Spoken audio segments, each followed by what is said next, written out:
So here's the premise. We got two schools, Chidori, an all-boys public school riddled with rowdy kids and delinquents, and Kikyo, an all-girls private academy, filled with prim and proper elites. These two schools are also located right next to each other. However, the curtains in Kikyo are almost always closed, so the students in Chidori have no idea what's going on inside there. Also, for some reasons, the girls from Kikyo have pure hatred towards the boys from Chidori, seeing them as pests. Well, not everybody. Meet Rintaro Sumuki, a 16-year-old high school delinquent from Chidori, a tall, quiet giant with a heart of gold who has a tendency to be easily misunderstood due to his intimidating appearance. He reminds me of Legoshi from Beastars a bit. One day, after declining an invitation from his friends to go karaoke and deciding to help his mom with her family cake shop, he discovers a petite and small girl named Karuko Waguri, eating a quiet lot of cakes for a girl of her size. After she sees him staring at her, Karuko runs off in a hurry. Rintaro assumes that he scared her off due to his size. She also happens to be a regular in this cake shop there, according to Rintaro's mother. The next day, Karuko returns to the shop to properly meet Rintaro, addressing that she only ran off because she got nervous when Rintaro stared at her for too long, stating that this was the first time a boy looked at her that way. Also, she never felt scared of Rintaro's appearance as well, making this the first time someone didn't feel fearful of him. After their talk, Karuko departs but forgets her cake in the shop.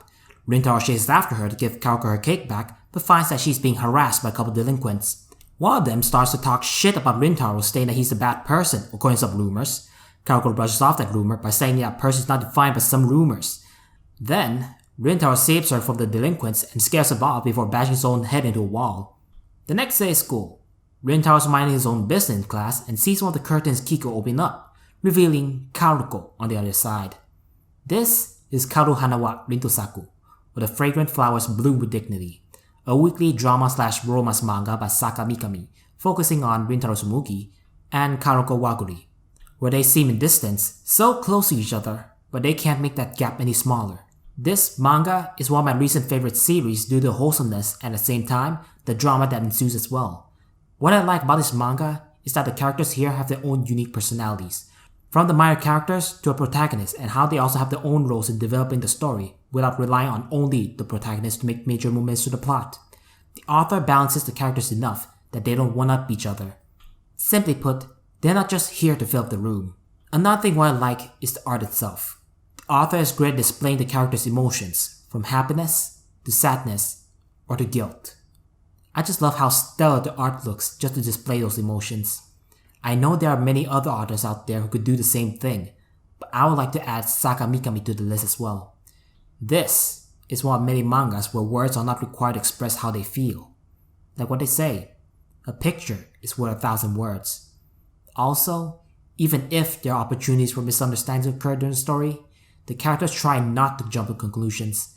For example, there's a scene where Rintaro's friends discover that he's secretly friends with Karuko, who's a student from Kikyo. They ask about him, but Rintaro straight out says that he doesn't want to talk about it. Instead of them jumping to conclusions and causing future misunderstandings, they agree that they should wait for Rintaro to open up about the topic itself, once he's ready.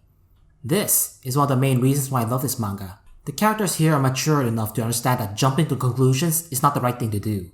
Sometimes, pushing someone to talk isn't the best solution to everything. You need to give them some time to ready themselves before they can open up. It may take a long time for someone to open up about certain topics, especially when it can majorly affect them in the long run. Chidori and Kikyo tend to have bad blood with one another, especially the latter. So based on that, Rintaro thinks that exposing that fact to his friends might affect his friendship between the other boys. Not only that, it may also affect Karuko as well. It reminds me of Romeo and Juliet in a way. This is amazing manga, with lovable characters where it gets wholesome, with bittersweet moments as well. If you enjoy reading slice of life series, then please give this a read. Right now, as of the making of this video, there's around 27 chapters that are translated to English at the moment, while the raw chapters are around 40 to 50 chapters, I think. It's a short read compared to most, but it's worthwhile if you ask me. This manga made me smile and brought me to tears so many times.